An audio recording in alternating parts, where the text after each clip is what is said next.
దేశంలో IPL fever మొదలైంది. గత 18 ఏళ్లుగా భారత అభిమానులనే కాకుండా యావత్ క్రికెట్ ప్రపంచాన్ని ఈ క్యాచ్ రేస్ లీగ్ అలరిస్తుంది.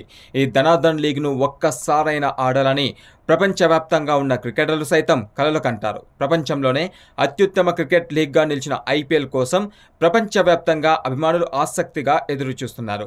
ఇక స్టేడియంలో మ్యాచ్లోని ప్రతి బాల్ సీట్ ఎడ్జ్లో కూర్చొని చూస్తుంటే ఆ మజా వేరే లెవెల్.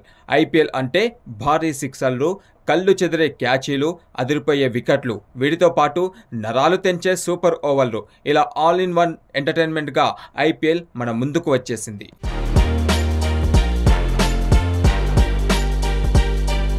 ఇక ఐపీఎల్లో అత్యంత ఫ్యాన్ బేస్ ఉన్న టాప్ 3 టీమ్స్లో చెన్నై సూపర్ కింగ్స్ ఒకటి. ఆ జట్టుకు 5 టైటిళ్లను అందించిన కెప్టెన్ కూల్ ఎంఎస్ ధోని సారథ్యం నుంచి వైదొలిగాడు. అయితే ప్లేయర్గా కొనసాగుతూ అభిమానులను సైతం అలరిస్తున్నాడు. అసలు ధోని కోసమే బీసీసీఐ ఇంపాక్ట్ ప్లేయర్ రూల్ను తెచ్చిందన్న వాదన కూడా ఉంది.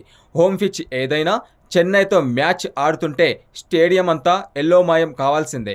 అభిమానులు ధోని ఆడే ప్రతి బంతిని స్టాండ్లోకి పంపించాలని కోరుకుంటుంటారు.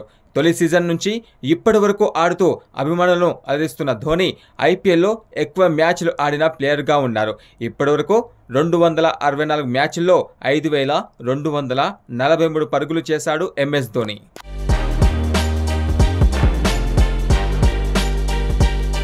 ఇక ధోని తర్వాత భారత్కు 2 ఐసీసీ ప్రపంచ కప్పులను అందించిన ఘనత రోహిత్ శర్మదే.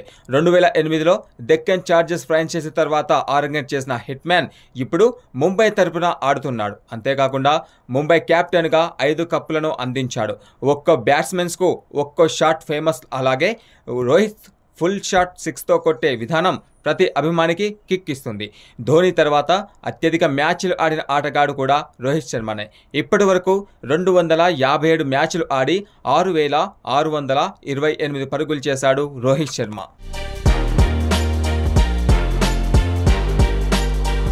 ఇక బెంగళూరు విషయానికి వస్తే కప్పు గెలవకపోయినా అభిమానులు మాత్రం గెలుచుకుంది. అంతేకాకుండా బెంగళూరుకు ఐపీఎల్లో సుదీర్ఘకాలంగా ప్రాతినిధ్యం వహిస్తున్న క్రికెటర్ విరాట్ కోహ్లీ ఒక్కడే. ప్రారంభం నుంచే రాయల్ ఛాలెంజర్స్ బెంగళూరు జట్టుకు ప్రాతినిధ్యం వహిస్తున్నాడు. అయితే కొన్నిసార్లు ఫైనల్ వరకు వెళ్ళినా టైటిల్ను అందుకోలేకపోయింది ఆ జట్టు. ఇక వ్యక్తిగత ప్రదర్శన చూస్తే ఐపీఎల్లో అత్యధిక పరుగులు చేసిన బ్యాటర్గా విరాట్ ఉన్నాడు. అలాగే ఒక్క సీజన్లోనే ఏకంగా 973 పరుగులు సాధించి కింగ్ మేకర్గా అనిపించుకున్నాడు. ఇప్పటి వరకు 257 మ్యాచ్ల్లో 8400 పరుగులు సాధించాడు. ఇందులో 8 సెంచరీలు కూడా ఉన్నాయి.